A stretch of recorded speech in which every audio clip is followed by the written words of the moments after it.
ಆತ್ಮೀಯ ಬಂಧುಗಳೇ ನಮಸ್ಕಾರ. ನಿಮ್ಮದೊಂದು ಲೈಕ್ ಇರಲಿ.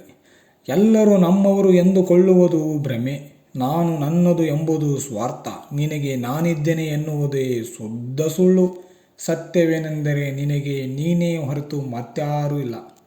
ನಾಲಿಗೆ ಮೌನವಾಗಿದೆ ಎಂದರೆ ಮನಸ್ಸಿಗೆ ನೋವುಗಳು ಜಾಸ್ತಿಯಾಗಿದೆ ಅಂತ ಅರ್ಥ. ಅತಿಯಾಗಿ ನಂಬಿಕೆ ಇದ್ದರೆ ನಾವು ನಂಬಿದವರು ಎಷ್ಟೇ ಸುಳ್ಳು ಹೇಳಿದರೂ ಅದು ನಮಗೆ ಸತ್ಯವೇ ಅನಿಸುತ್ತದೆ. ಮೌನವಾಗಿಯೇ ಇದ್ದು ಬಿಡು, ಯಾಕೆಂದರೆ ಮಾತಿನಿಂದಲೇ ನೋವು ಜಾಸ್ತಿ.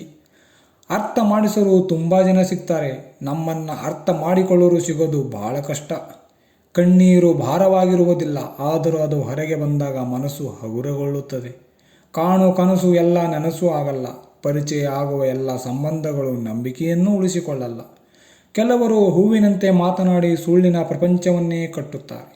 ಇನ್ನು ಕೆಲವರು ಮುಳ್ಳಿನಂತೆ ಮಾತನಾಡಿದರೂ ಸತ್ಯದ ಪ್ರಪಂಚವನ್ನೇ ತೋರಿಸುತ್ತಾರೆ. ಆಯ್ಕೆ ನಿಮಗೆ ಬಿಟ್ಟಿದ್ದು. ನನ್ನಿಂದ ಏನೂ ಆಗಲ್ಲ ಎಂದು ಒಂಟಿಯಾಗಿ ಅಳುತ್ತ ಕುಂತರೆ ನಿನಗೆ ನೀನೇ ಶತ್ರು. ನನ್ನಿಂದ ಎಲ್ಲವೂ ಸಾಧ್ಯ ಎಂದು ಎದ್ದು ನಿಂತರೆ ನಿನಗೆ ನೀನೇ ಮಿತ್ರ. ಭಗವಂತ ಯಾವ ತೀರ್ಪನ್ನು ಕೊಡುವುದಿಲ್ಲ, ಬದಲಾಗಿ ನಿನ್ನಿಂದ ಮಾಡಲ್ಪಟ್ಟ ಕರ್ಮಗಳೇ ನಿನಗೆ ಅಂತಿಮ ತೀರ್ಪನ್ನು ನೀಡುತ್ತವೆ.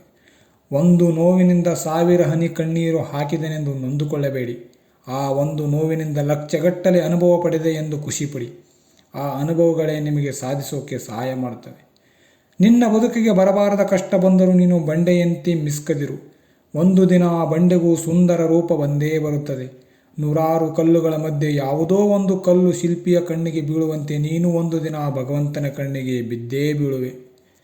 ಕಣ್ಣೀರಿನ ರುಚಿ ಹೇಗಿರುತ್ತೆ ಎಂದರೆ ಕಣ್ಣಿಗೆ ಸಪ್ಪೆಯಾಗಿ, ಬಾಯಿಗೆ ಉಪ್ಪಾಗಿ, ಹೃದಯಕ್ಕೆ ನೋವಾಗಿ, ಎದುರಿಗೆ ಇರುವವರಿಗೆ ತಮಾಷೆ ಆಗಿ, ಸ್ನೇಹಿತರಿಗೆ ನೋವಾಗಿ, ವಿರೋಧಿಗಳಿಗೆ ಹೆಮ್ಮೆಯಾಗಿ, ಹೃದಯವಿಲ್ಲದವರಿಗೆ ಹಾಸ್ಯವಾಗಿ, ಹೃದಯವುಳ್ಳವರಿಗೆ ಅನುಕಂಪವಾಗಿ ಕಾಣುತ್ತದೆ.